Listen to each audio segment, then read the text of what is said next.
Praise the lord. సోమవారము September 30, 2024.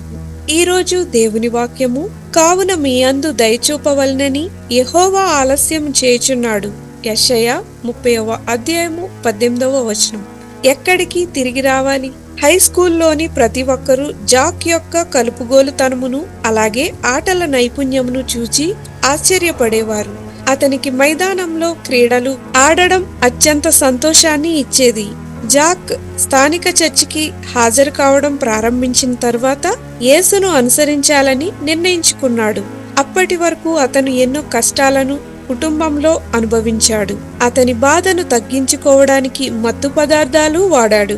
అతను మారిన తర్వాత కొంతకాలానికి అతనికి మంచి జరిగినట్లు అనిపించింది. అయితే కొన్నాళ్ల తర్వాత మళ్లీ మత్తు పదార్థాలు వాడడం మొదలుపెట్టాడు.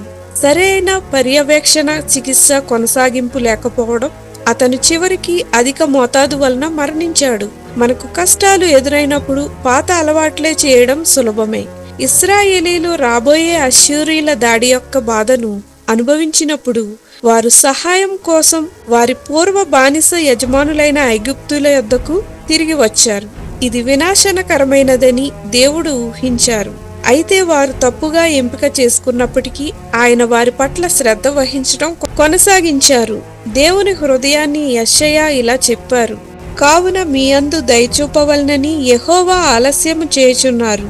మన బాధను అణచివేయడానికి మనం వేరే వాటిని ఎంచుకున్నప్పటికీ మన పట్ల దేవుని వైఖరి ఇదే. ఆయన మనకు సహాయం చేయాలనుకుంటున్నారు.